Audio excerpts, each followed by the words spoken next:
With its long-awaited new sequel opening in theaters tomorrow, let's talk about the one that started it all way back in '96. At long last, here is my review of Twister. Bad Days Entertainment Rankings and Reviews.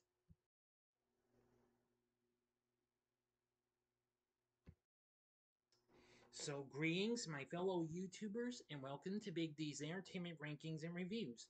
My name is Dual, better known to you as the Big D, and this time around I bring to you a review of the 1996 disaster thriller flick Twister, released by Warner Brothers in the US and by Universal internationally. Directed by Jean de Bond, written by Michael Crichton, let me correct, I'm sorry if I mispronounced that name, and Anne Marie Martin. Crichton also produced the film with Kathleen Kennedy and Ian Bryce, with Steven Spielberg, Walter Parks, Laurie McDonald, and Gerald R. Mullen serving as executive producers. The film has a big all-star cast that includes Helen Hunt, Bill Paxton, Jami Gertz, Cary Elwes, Philip Seymour Hoffman, Alan Ruck, and Todd Field as a group of amateur but spirited storm chasers trying to deploy a tornado research device during a severe outbreak in Oklahoma. The film was released in theaters on May 10th, 1996. It is also notable for being among the first films to be released on DVD in the US.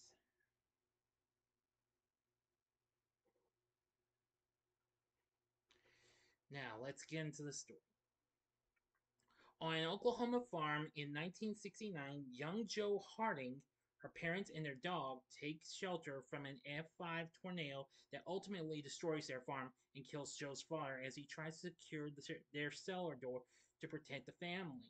27 years later, Joe is a tornado obsessed meteorologist leading a ragtag team of storm chasers. Joe's estranged husband, Bill Harding, an ex storm chaser turned TV weatherman, travels to Oklahoma with his fiancee Melissa Reeves, a therapist, to obtain Joe's signature on their divorce papers. Joe shows Bill the realized Dorothy, a capsule-like device containing hundreds of small weather sensors that he conceptualized. Dorothy could revolutionize tornado research and potentially provide an earlier storm warning system. But the device must be deployed dangerously close to a tornado to work. Joe's team rushes off to chase a developing storm with her failing to sign the divorce papers, forcing Bill and Melissa to follow.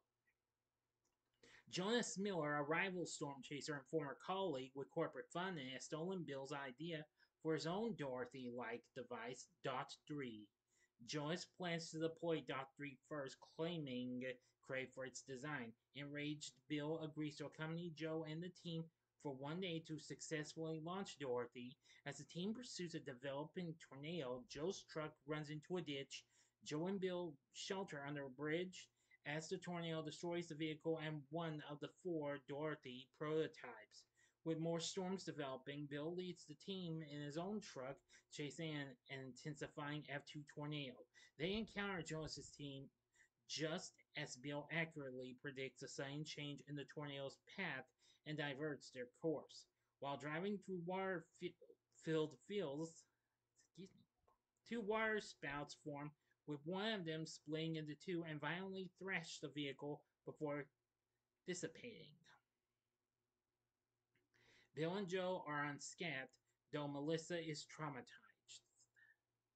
The team visits Joe's Aunt Meg in nearby Waukita for rest and food. While there, Melissa learns more about Bill's storm chasing exploits and Joe's childhood trauma. Meanwhile, Aunt Meg implies to her niece that Bill and Joe still love each other. The team scrambles to chase a developing twister. Joe and Bill intercept a violent F3 tornado with highly unpredictable movements. It knocks over power lines that crush Dorothy too. What the truck damaged, Bill forces them to retreat, but Joe undergoes an emotional breakdown over the failure and unloads about her motivations about her father's death. Bill admits his feelings for Joe, unaware that Melissa is overhearing their entire conversation through the CB radio. The team overnights in Fairview to repair their vehicles. While there, Joe signs the divorce papers to assault Bill. A sudden nocturnal F4 wedge tornado forces the team and others into a garage pit near a drive-in theater for protection. The tornado destroys two team vehicles and injures several people, including a member of Joe's team, before proceeding directly toward Wakita and Aunt Meg. Before the team rushed to Wakita, Melissa amicably ends her and Bill's relationship, encouraging him to reunite with Joe. The, the town's storm sirens provide little warning time ahead of the approaching tornado, which leaves Wakia in ruins and has flattened Aunt Meg's house. The team rescues Aunt Meg, who urges Joe to continue her research to improve warning systems. The National Severe Storms Laboratory forecasts a potentially record breaking tornado will form the next day. Inspired by Aunt Meg's large wind vane sculptures, Bill and Joe add aluminum wings to the last two Dorothy prototype sensors, making them more aerodynamic. Now for the ending, the procedure, 5 cents to stop this video, go to the description box below, fast forward to the time below as I'm now counting down. If you've seen this already, please continue. Okay, you've been warned. True to the forecast, a massive mile-wide F5 tornado forms the next day, and the team pursues it. Bill and Joe attempt to place Dorothy 3 in its path. However, the device is knocked over and destroyed by an airborne tree.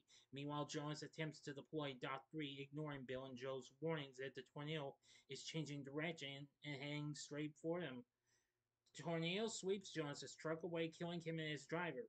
With the last remaining Dorothy affixed to the truck bed, Bill and Joe drive directly at the tornado, then jump out, sacrificing Bill's truck to ensure Dorothy 4 can properly release its probes into the wedge.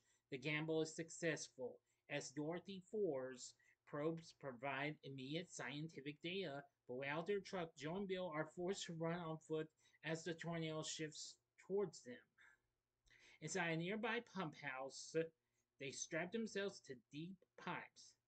They get a close view of the core of the tornado as the building rips away and the F5's core passes over them.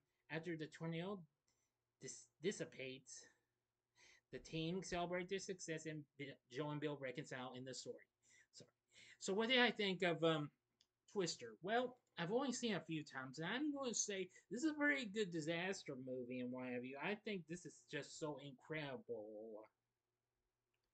Anyway, the film was a pretty big success.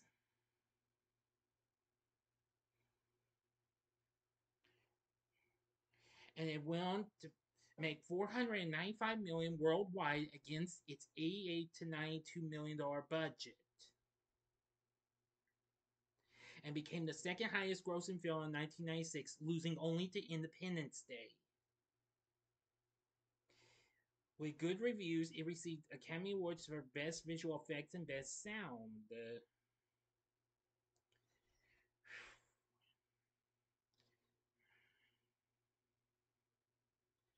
Anyway, let's see.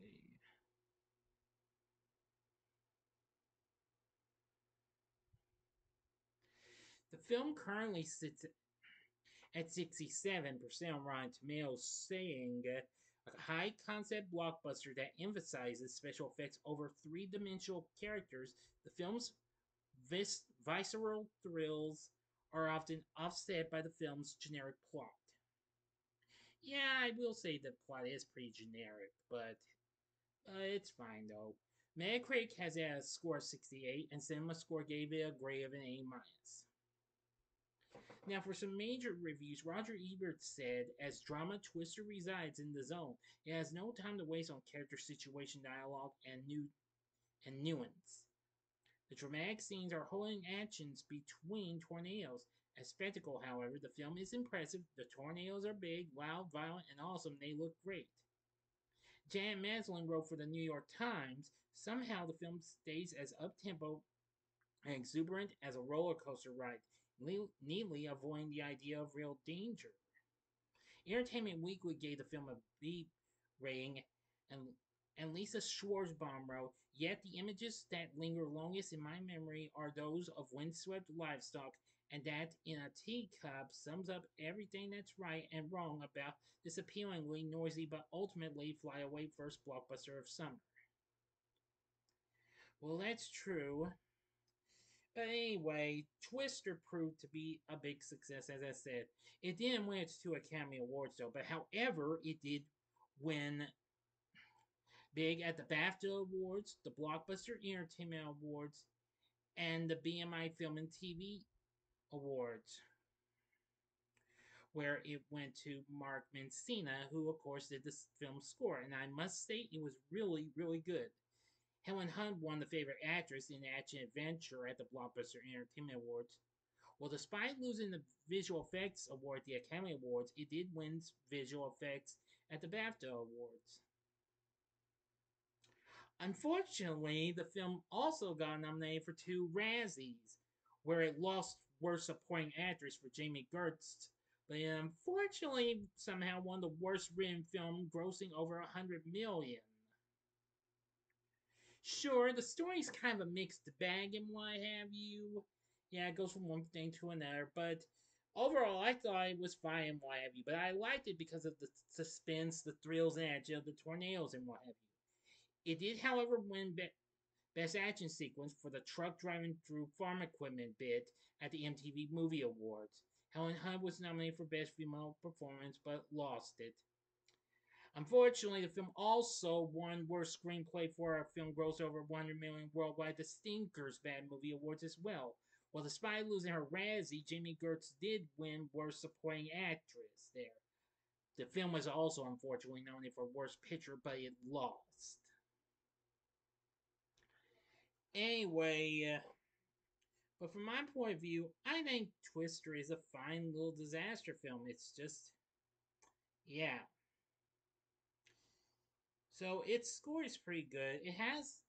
It did have a bit of a soundtrack. I mean, that included a big hit with "Humans Being" by Van Halen, doing one of their last songs with the Red Rocker, Sammy Hagar.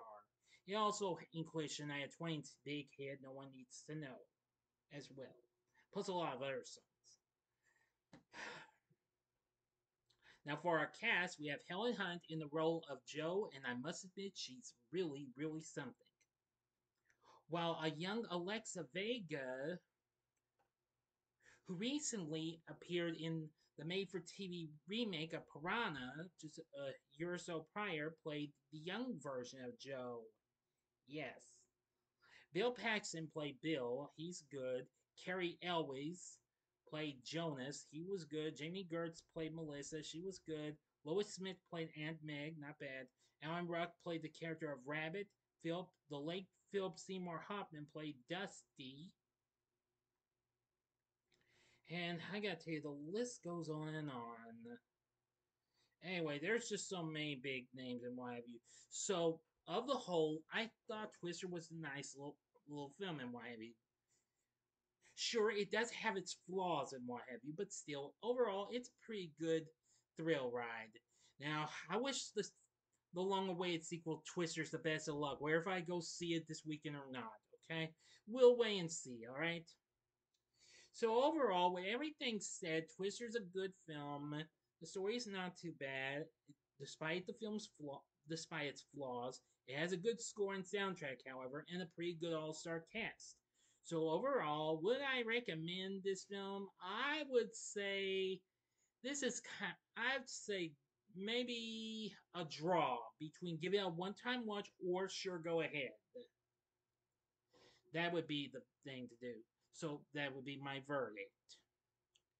So, what did you think of Twister? Let me know in the comment section below. If you like this video, click the like button, subscribe, and be a part of the Big D Nation. Continue to help support my channel. Make it grow, make the views grow. And again, thanks for helping me reach 700 subscribers. Join me next time when I bring to you a spoiler-free review of the new My Spy, The Eternal City.